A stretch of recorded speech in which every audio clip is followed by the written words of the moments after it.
Bingo, it says now it's recording. So there's a few, I'll just remind everyone in case you weren't all able to join us this morning in our first session.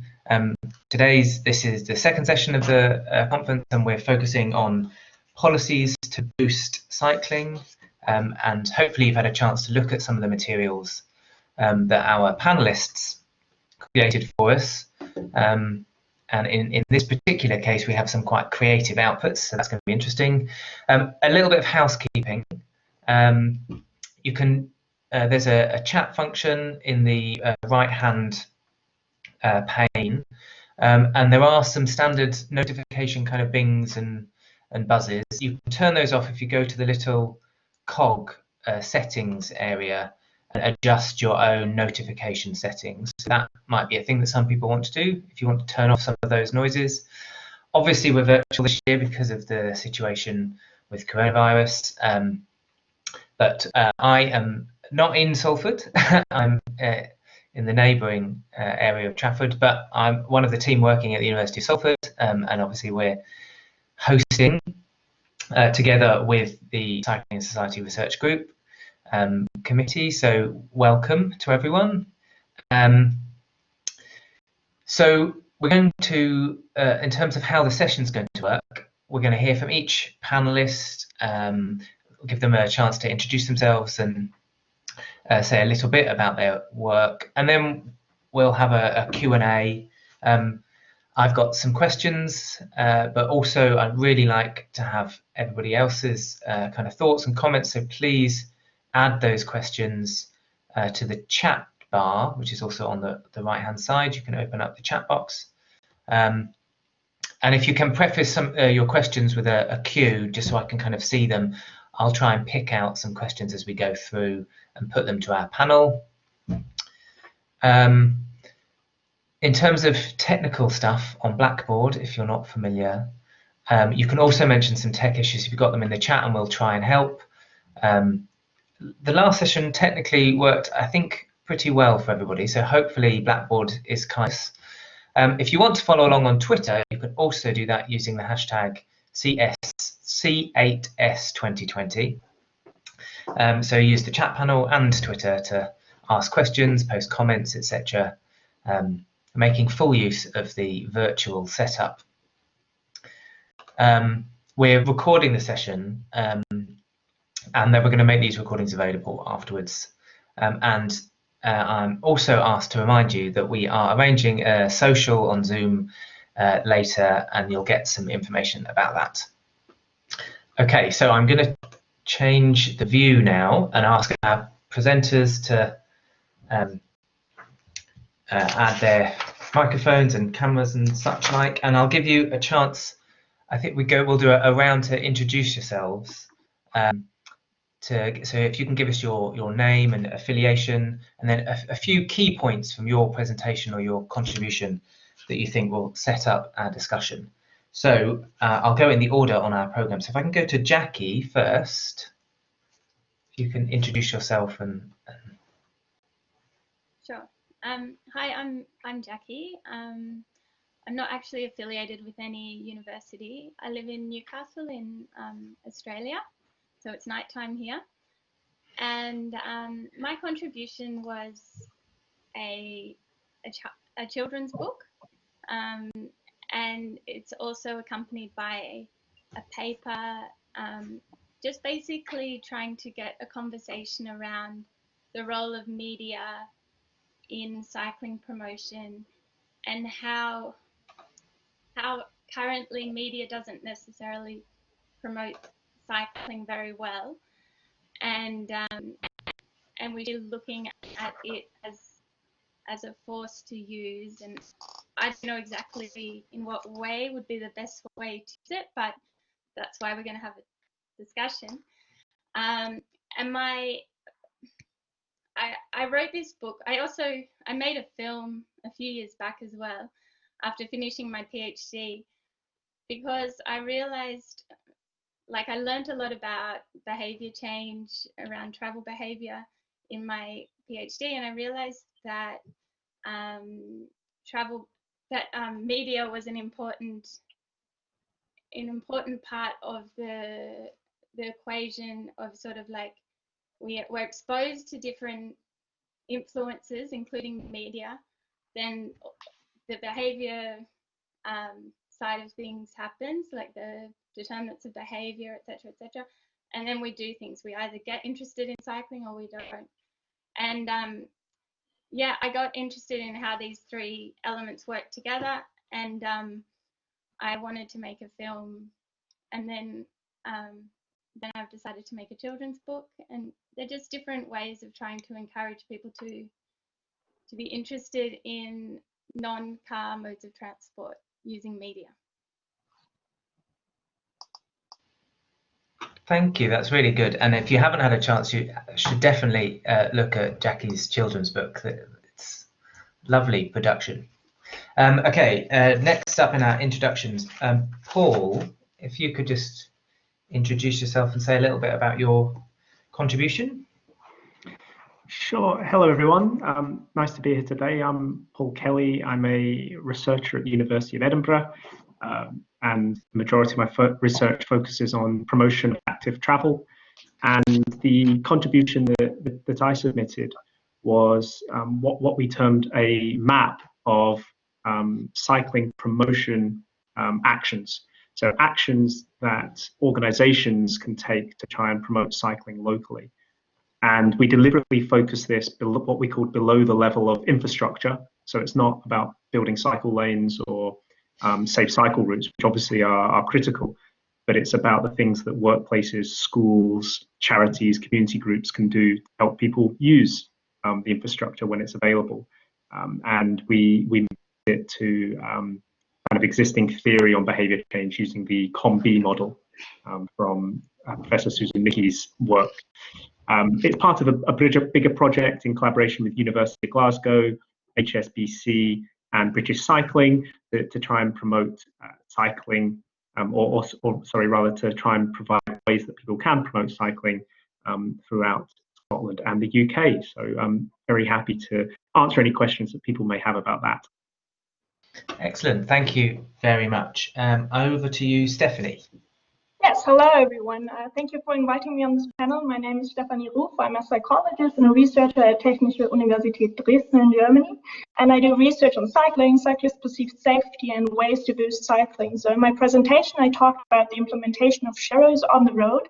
Sharrow is a new word made up from the words share the road and arrow. And basically, these are bicycle symbols that you mark on the road to convey to cyclists that they're allowed to cycle on the road. They often don't know that. And also, they sometimes prefer the also sometimes more accident-prone near side.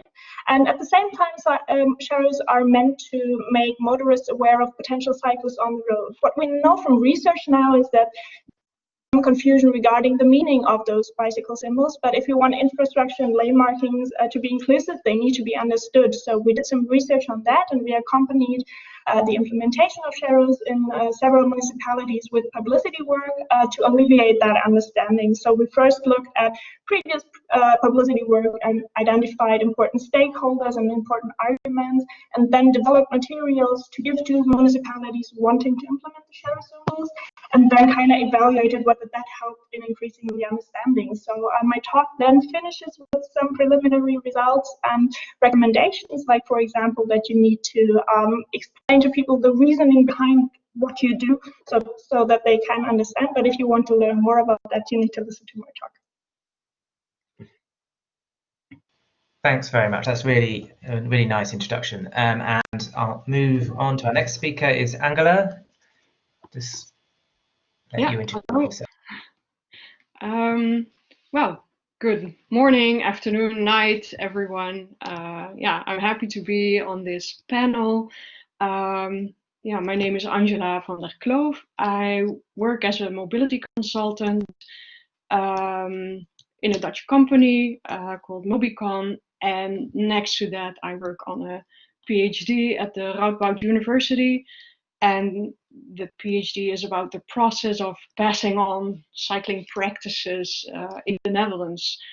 My contribution is somewhat related to that, but also a bit different. I contributed a mind map And in the video, I talked you through my what's happening in my brain with this mind map.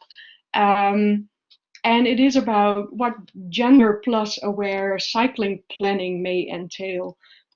Because I think that it is important that we should try to make cycling more inclusive in the Netherlands and internationally.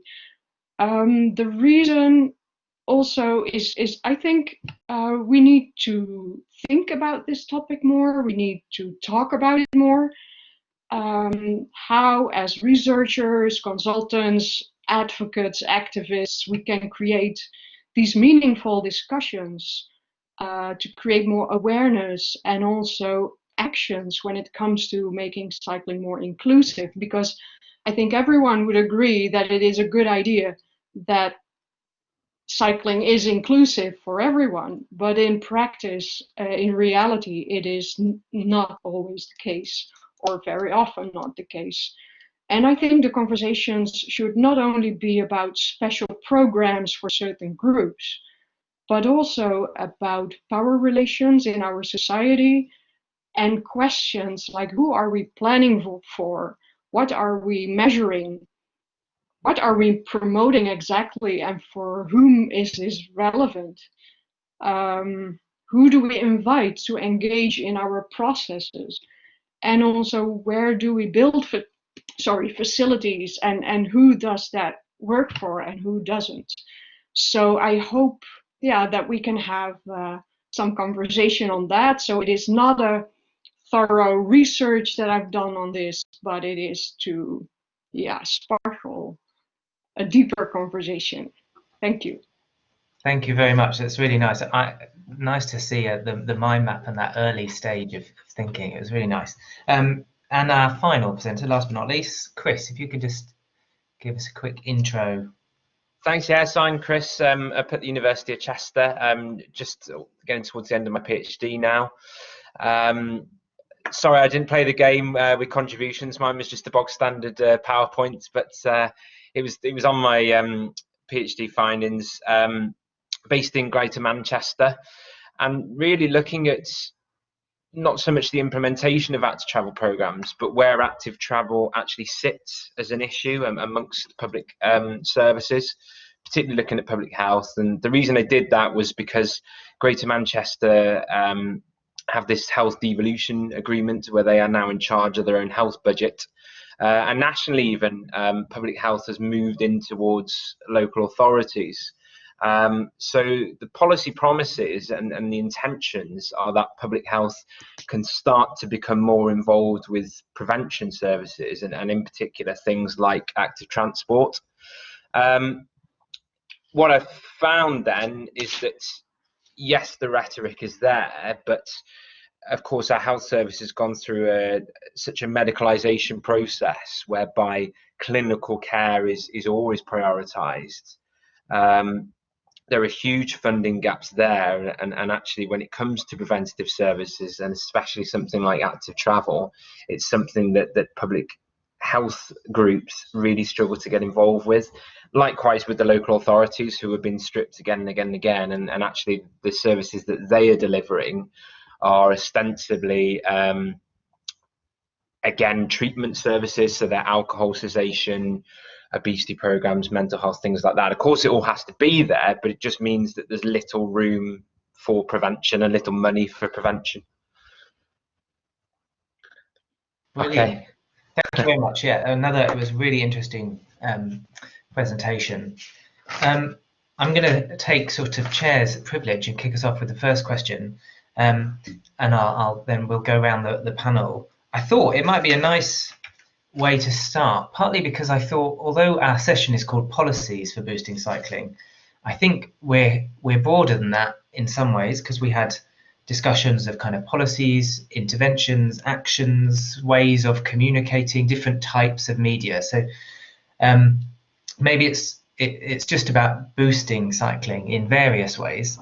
So I thought maybe a nice place to start from each of our panelists might be to tell us a little bit about something that's working well in the area you've looked at, about the way that this might be boosting cycling. We often come at this sort of topic from a slightly negative perspective about problems we see, and there are many, and I'm sure we'll get to those. But I thought it might be nice to kick us off thinking about, from the area you've looked at, from the various topics we've got going on, what's working well in terms of boosting cycling.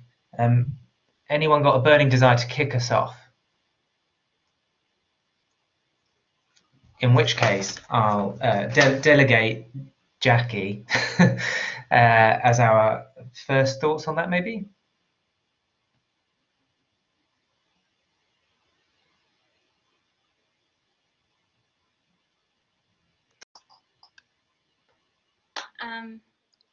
Yeah, I wanted a bit more time to think about it, but Sorry.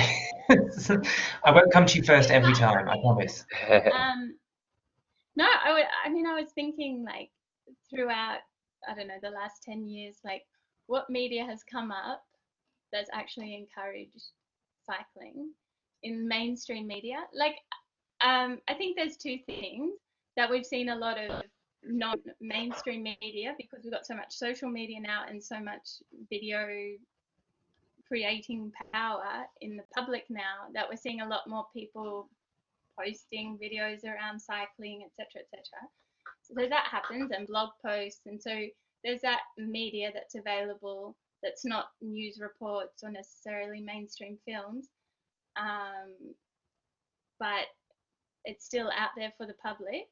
And there was that Mark Ronson song that I remember people got interested in. I can't remember what it's called, around riding your bike home or something. And I got so excited, even though it wasn't a really good song, but it was just amazing to see, like, a mainstream thing that was sort of like all about cycling. But yeah, I don't know. I think it's an area where there's a lot of untapped potential. So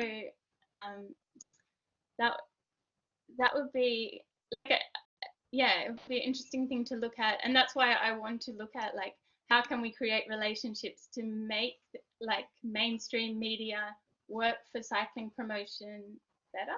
But yeah, I'll let other people have some positive stories as well. I think that's really interesting, and Esther has kindly found a YouTube link to the song for us, so that's in the chat bar if anyone wants to check out Mark Ronson later. Any one of our other panelists want to? Yeah, Angela? Yes, thank you. Yeah, what I was thinking, what is working well, I think, is that there are a lot of great, projects that work on things that you could call maybe fixing women or fixing disabled people, so that they are able to use the facilities that are out there, or fixing children so that they can deal with road circumstances. And I think that oftentimes at conferences you can do a lot of, you can sit in a lot of these presentations where they show the big results from this and all that, and that's great. But in the end, to me, those are all loose, isolated projects. And I think that we really need to look at the bigger picture of how we fix the system.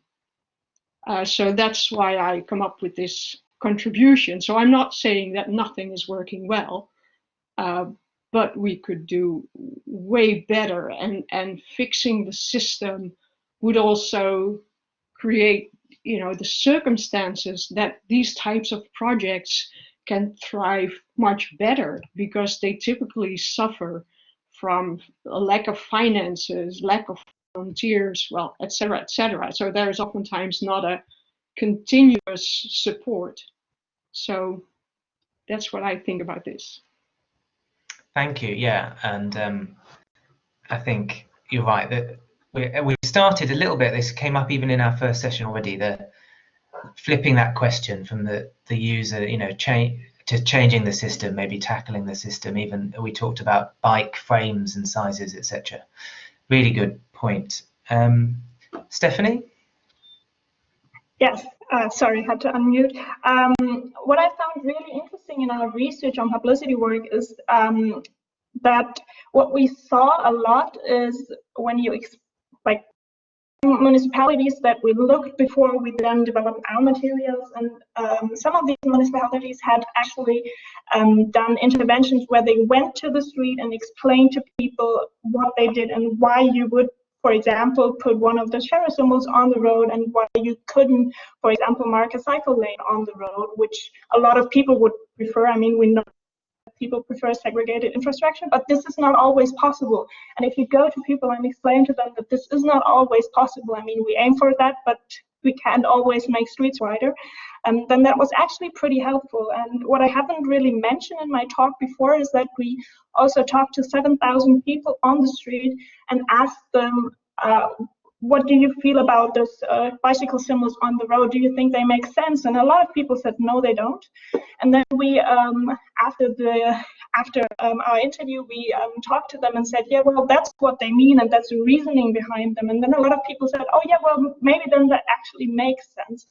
So what we see is that happened a lot in communities where actually media work had been done. So obviously it didn't reach everyone because not everybody knew what the reasoning was behind that. So I think that would be actually very helpful, but also quite work intensive.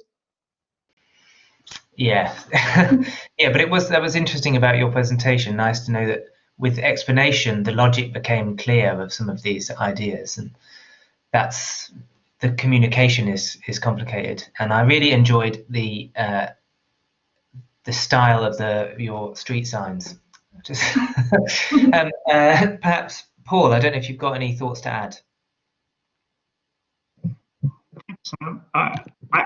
I suspect what I'm about to say has been said already today, and it may not even be this session that is the most relevant. But what I've seen since we had the lockdown restrictions in Edinburgh, certainly, is that roads were far quieter and people had maybe more time in the home, and cycling went up a tremendous amount.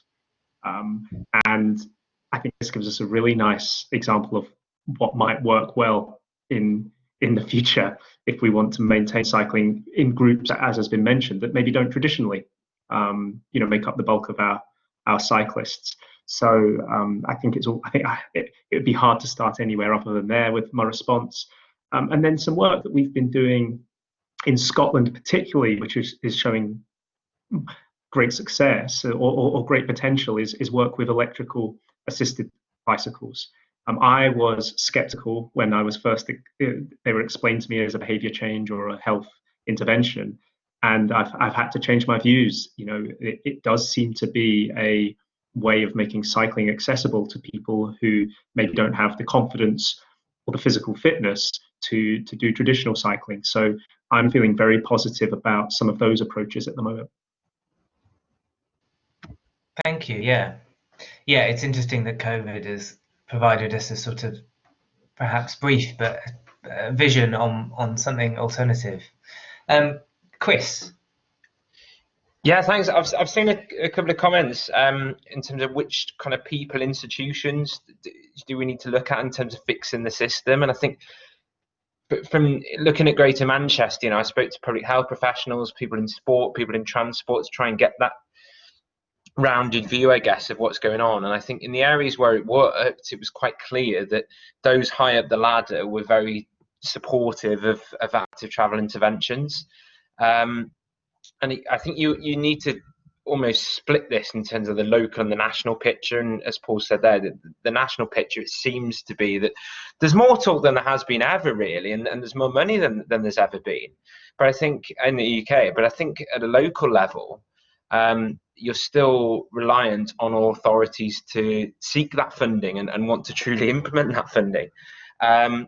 And so the big sticking point in different areas in Greater Manchester was getting councillors on board, really. You've got a great team of public health professionals who are really aware of the evidence, but that becomes the sticking point.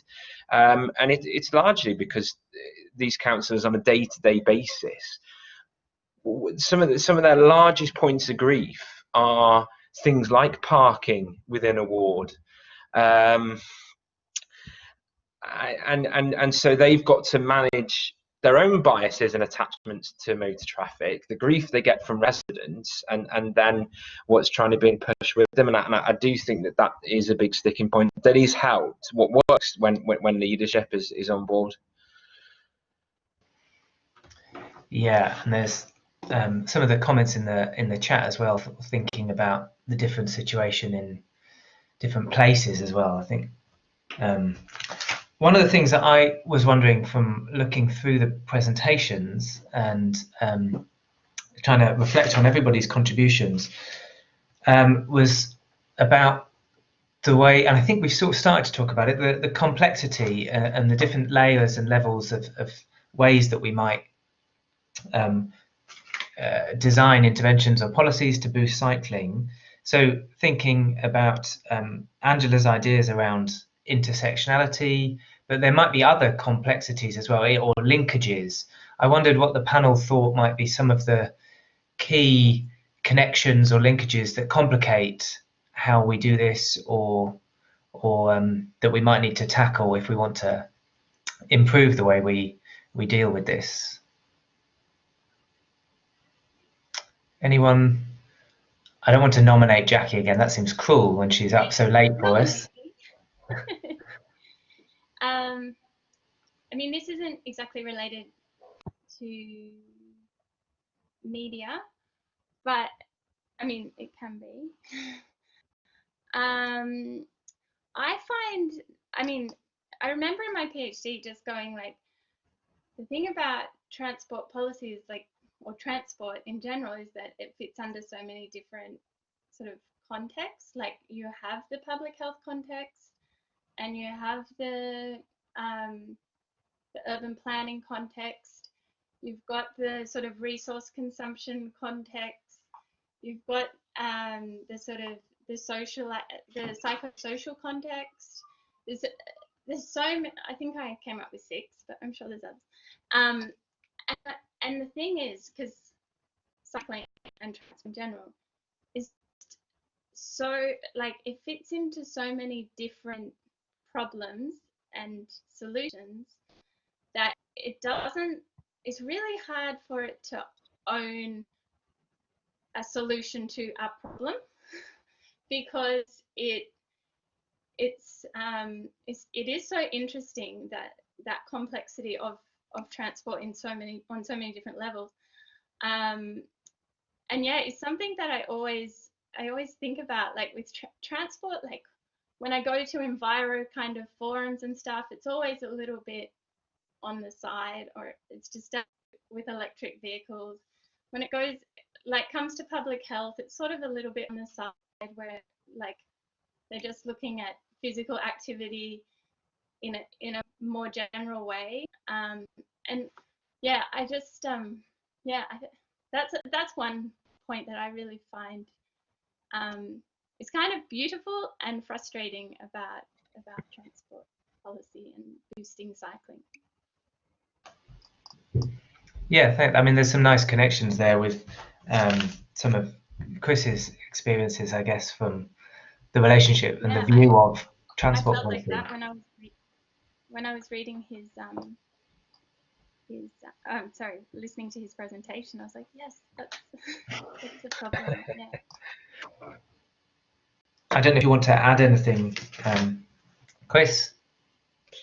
Yeah, I think I remember Roger Geffin saying at some kind of conference years ago, you know, that the issue with cycling is that it tackles so many issues that it needs all these different groups to be involved. And I think the main issue that we have is there's no one group who takes complete responsibility. It sits somewhere on the list of so many different departments and groups, but it's rarely that top priority.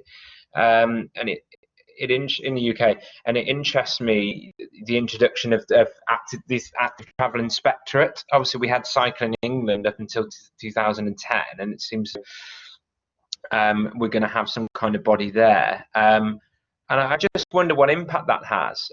Yes, of course, it should improve the infrastructure output, but I'm also thinking, might that put some authorities off in terms of bidding and getting involved in funding. Some of the research we've done in Chester, with councillors, not councillors, sorry, planners, seeing the amount of effort that goes into putting a white line down a road.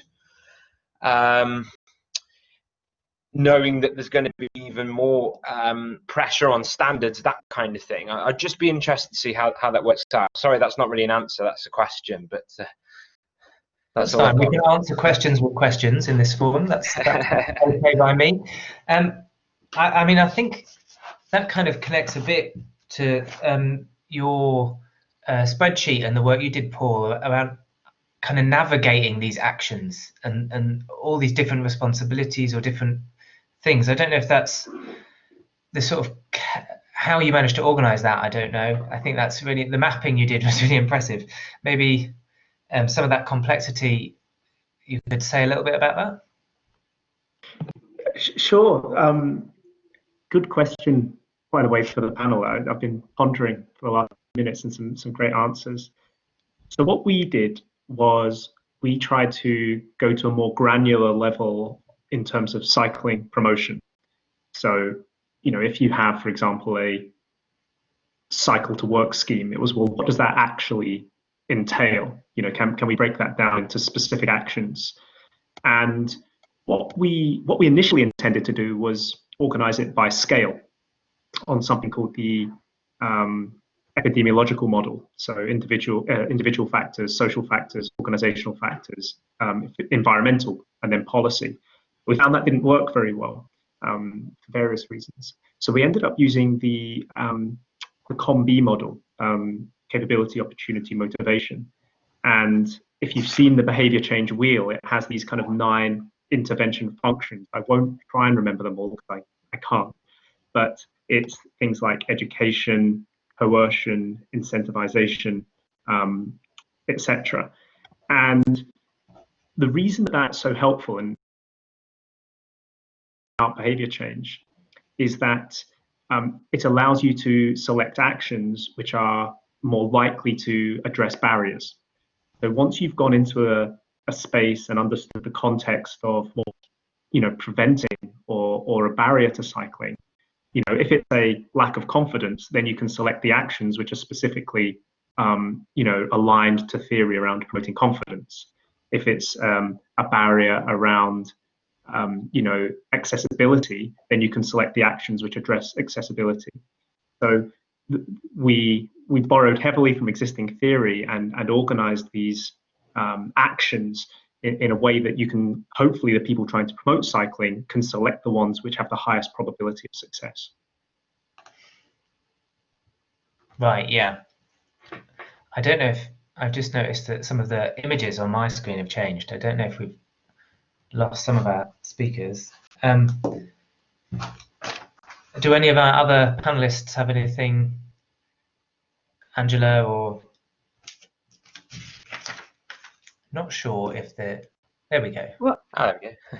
yeah, I was thinking about your question. I think my first response was, wow, to speak for myself, I found creating this mind map and then thinking of all sorts of consequences of such a holistic approach, I find that already quite complicated.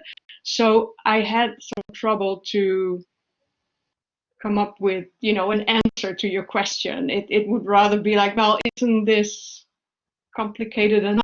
Or maybe, is it not yet holistic enough? And then where should we fit in other areas? Or maybe you could fit in other areas in different points without, without making a complete new thing. So yeah, that is one thing. And the other thing, as I was going through the presentations of the other presenters, one of the things that I wrote up in this mind map is something about sex and gender disaggregated data. And then looking at the presentations, I didn't you know, all the actions that have been listed, all the projects, and did they work or did they not work? Although, yeah, it is nice, but the first question that came to my mind was, but for who does this work? And, you know, what is the context? So before a city would kind of, you know, dig into this database and say, oh yeah, this project worked in city X. Let's also, you know, let's copy this because we think this is a good idea. I think you would need more information about what exactly have you been looking at? What is the context and what exactly has changed? So I was, you know, getting a bit critical about that, and also when it comes to the presentation about the sharrows, I was thinking, yeah, okay, but you know, as a Dutch person, Dutch consultant, I'm thinking, well, sharrows is not a very good idea. Yeah, so can we sell a bad idea? You know, I'm just bringing it now for my personal opinion. Can we sell a bad idea? Yes, of course. Coca-Cola can sell their idea, car companies can sell their ideas. So what exactly are we doing here?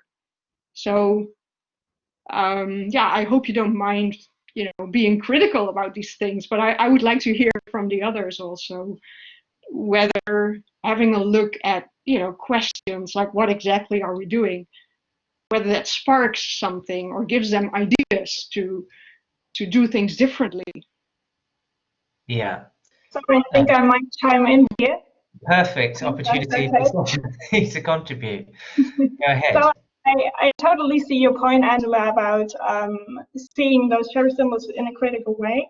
I think what I haven't talked about, and what is actually the biggest part of our research project, is it's actually more about subjective safety, and then the publicity stuff is something on top of that. And yeah, I do see that, or what we know from research is that people, the biggest barrier to cycling, as also like Paul was pointing out that we need to find out about the barriers. And the biggest barrier, or one of the biggest barriers, is subjective safety. So we know if people don't feel safe, they won't cycle or they won't use the infrastructure you built for them. And we really have to look at factors influencing that. For example, we know that women usually feel less safe cycling on the road than men do, and that's something we need to keep in our mind. I do see your point not liking the sharrows. I mean, I'm working on this. Let me maybe just say that, yeah, we're not saying that we should like put sharrows on every road everywhere. It's just something that can be done in streets where there's no other possibility to do anything. So where you don't have the possibility to build a cycle path, for example. So that would, of course, be a nice option, as we know that, for example, women prefer segregated infrastructure. But if that's not possible for what reason soever, then this could be an alternative. And it's, at least what we see from our findings, better than not having the sharrow symbols at all, because people do tend to feel a bit safer when those symbols are in place.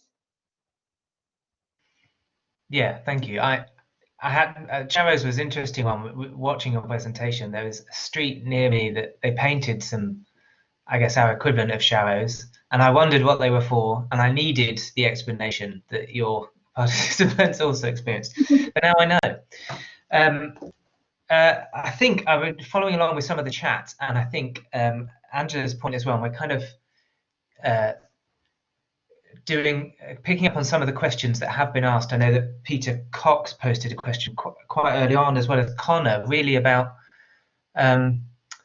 before we think about promotion, understanding what we're doing, which I think is where Angela was sort of, you know, what is it that we're aiming for before we start our promotion. So. And I think that's when we have to think more holistically about some of these other issues. So, like Stephanie's saying, the sharrows are not being presented as the ideal solution. So that we're operating at different stages in the decision-making process, and it's good to remember to go back to that bigger question. Some of the other questions in the chat box have been about international kind of comparisons and how well they work. And in the UK, certainly, if you're looking at sort of UK cycling Twitter, you'll see Dutch cycle lanes videos of Dutch school children cycling routinely as this ideal vision. I wonder if the panel might, especially we've got such an international panel, say something about how well some of those comparisons work, perhaps, you know, the different contexts, thinking about understanding the bigger context that we're working in, and how well those that kind of sharing really works. Maybe some of the pitfalls, some of the positives, it might work well in some instances, perhaps.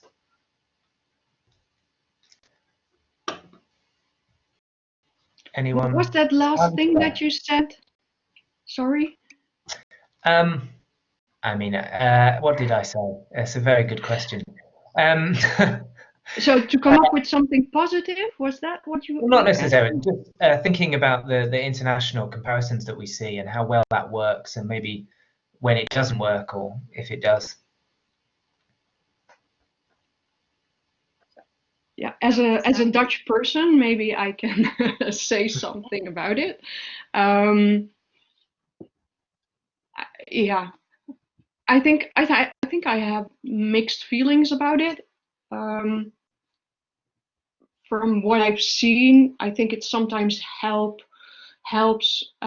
people to see pictures of certain infrastructure or certain people or types of bicycles to give them ideas and to broaden their mind about what cycling can be, so that it is not just, you know, for many people it's just a sporty middle-aged person, you know, in lycra and blah blah. And I've seen in many cases that it really helps when you show, well, this is normal, like everyday people, not leisure, or, you know, whatever, or maybe leisure, maybe going to work, doing shopping, whatever. On the other hand, I think it is not always helpful to picture the Netherlands or Denmark as ideal societies, because the fact that we have relatively good cycling infrastructure also, but you can debate on that as well. But does that make us paradise? I would argue no. We also have we have social issues that are maybe not reflected in bike lanes as much as in other places, but at the same time, we do not really research it. It is a blind spot in Dutch research to look at who is cycling and why and from where to where. It is the cyclist is this kind of black box. Yeah, so I'm definitely open. I'm very open to all sorts of critique about it, but at the same time, I know that it sometimes helps to give people other ideas. I think that's a really interesting point, that yeah, we might sometimes make unhelpful comparisons, but maybe those videos, media, etc., do show some alternatives. Anyone else from the panel?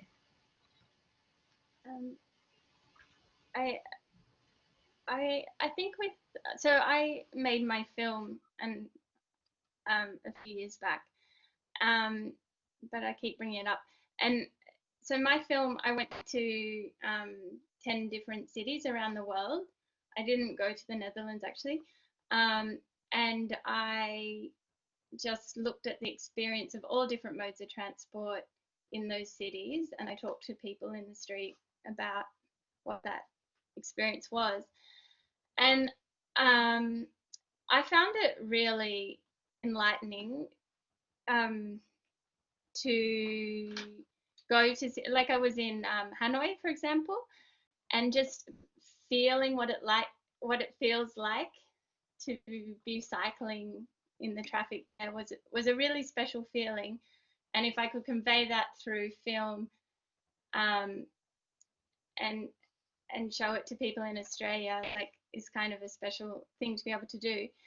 And yeah, I think it's really interesting just to have that that feeling of like having the idea to feel what it's like in different cities and what's what's possible and envisage your city maybe, or your life a little bit, how other people are living in other cities. But yeah, I find, yeah, there's definitely like a branding around the Netherlands and Denmark as the showcase of cycling. And cycling it's so amazing for its diversity and its universality in all different cities. I would come across these people experiencing cycling in a very similar way to I do in Australia, where it's not an ideal cycling mecca. But I don't know, I find that a really beautiful beautiful way to have those. I don't know if it's international comparisons, but it's international impressions at least. Yeah, but maybe not just totally concentrated on Denmark and the Netherlands. I don't know. I think that's a nice distinction between the sort of very direct comparison and a more kind of, yeah, understanding the potential or the alternatives. Anyone else from the panel?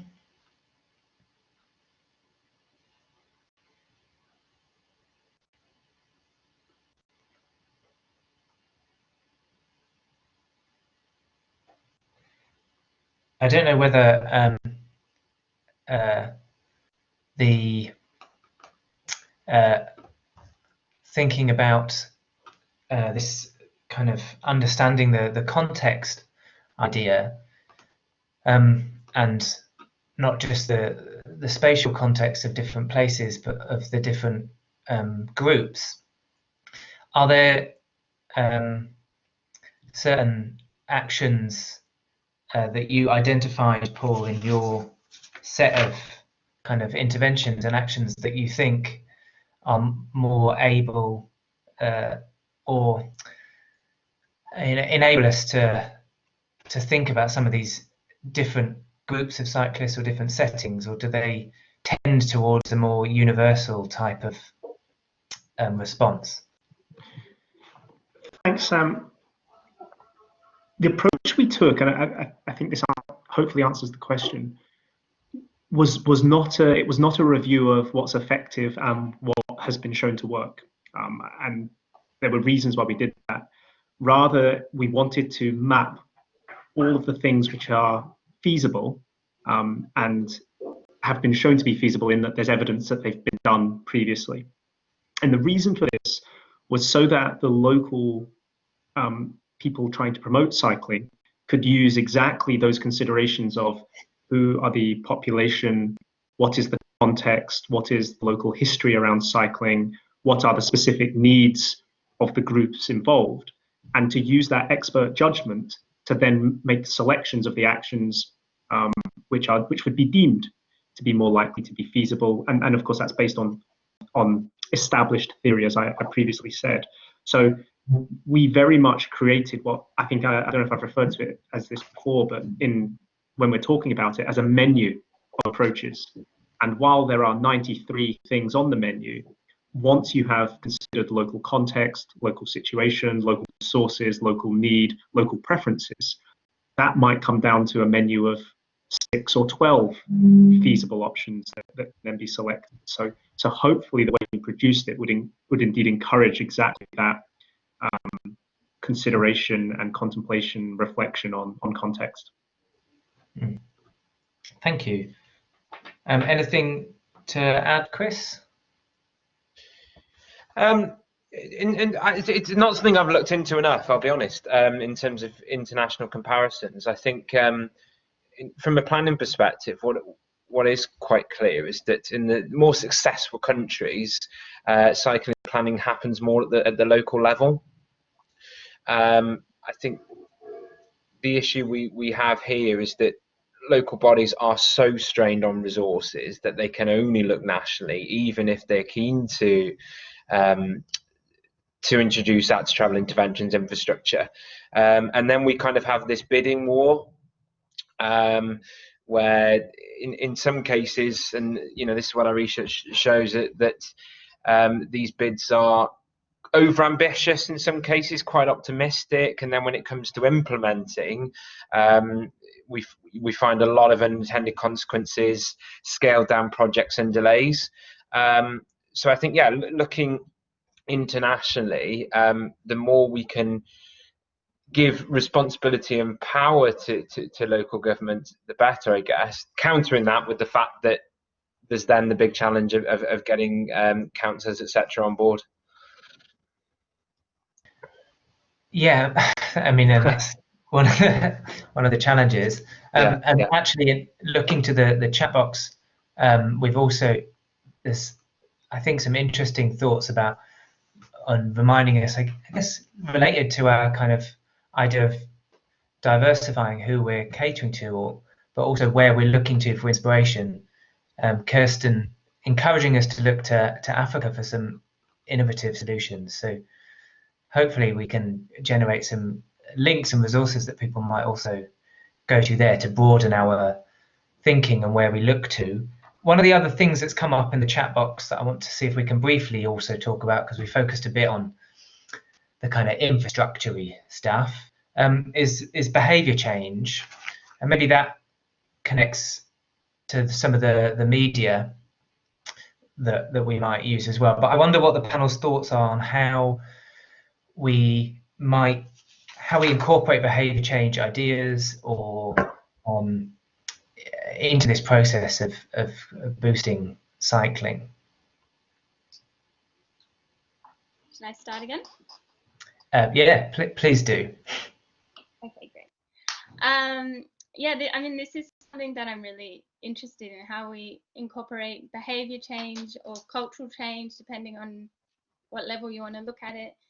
And it's something that I don't think there's, like, I think there's a lot of people who have the cause of trying to encourage cycling or whatever, and there are, you know, there's amazing work going on in psychology and sociology around behavior change, and descriptive social norms are so important in how we behave and things like that, for example, and shared emotions and all these things. But it doesn't always translate. I feel like that's the gap that I don't know, I bring up in my paper between the cause and the people who could make media to promote cycling, for example. Like, a lot of documentaries still work on the deficit model, for example, and yeah, I'd love to see how we can make meaningful relationships between media producers, the cause, and this very important part in the middle, which is the behavior change side of things. And it is a way to address, if you do it right, it is a way to look at how we can address the issues around being a woman, being a mother or a father or whatever, like cycling, because they've got particular issues that you need to focus on, and you need to look at the behavior change that will work for them, and you need to find people that they can relate to within the media. And the same for young girls. If we don't see girls riding bikes in movies, in teen movies, in these kind of things that impressions on a girl's life, we need to address that somehow. And I don't know how to make that happen, and I'd love to hear ideas. But yeah, behavior change is so important, and we have to get it right, and not just, it's not a gimmick, it's not one little project. It's like, how do we instill that in the way we do things, a solid understanding of behavior. Thank you. Yeah, that was a really nice way of putting it. Anyone else from the panel want to? Yeah, Angela. Yeah, thank you. I've been thinking about this term behavior change a lot, and somehow I'm in a way maybe I'm confused, but you know, when you build infrastructure in the streets, you change behavior, but we don't call that behavior change. When you build for cars, you influence behavior. So I would say behavior change, but we don't call it behavior change. But then there is a program to try to sell ideas, and then we call it behavior change. And sometimes what you try to sell is like, you know, the example I gave for the sharrows, or, you know, other examples. Sometimes the idea is just not a good idea. And then, you know, because people don't feel safe, or, you know, in that context, it is not relevant to do these things. So I think we have to keep on having conversations that are maybe not even about bicycling or transport, but, you know, maybe about, okay, as a woman, do I feel safe to go out at night in my neighborhood? And no matter if it is in a taxi or in your own car or walking or cycling, there are broader issues that we somehow need to always keep in mind, because it will have an effect on this behavior change or no behavior change. So yeah, that's my take on this. Yeah, I mean, it's a really important point, isn't it? Anyone else from the panel? If I go, I just quickly, I think in car-centric countries, we've been talking a lot about making cycling attractive, but it seems as though if we're really to understand our attachments, we need to make cars unattractive. Because that's what we're talking about here. We're not talking about someone just hopping on the bike one day. We're talking about getting someone out of their car and then picking up their bike. Very hard to do, and very hard to get politicians to commit to that. But it seems as though that's where we're placed. Yeah, and it's hard to navigate that without shaming or judging and all of the sort of potential negative way of putting that in an anti-car fashion. Stephanie or Paul, just to give you an opportunity, because I'm running out of time rapidly. Paul, go ahead. Thanks, Sam. What I'm about to say is not my idea, so full credit must go to my colleagues at Sustrans Scotland, who on a meeting a couple of weeks ago said the following, but they posed the question: if we look at this the other way around and we were trying to prevent cycling as much as possible, if for whatever reason that's what we were trying to do, what actions would we take and what do we think would be most effective? And I think that's a really interesting way of looking at it. It may explain some of the anti-cycling messaging and activity that we see, but it also might give us a fresh way of approaching the issue, you know, and you know, are there things, does it highlight active actions or approaches that we might not traditionally think of?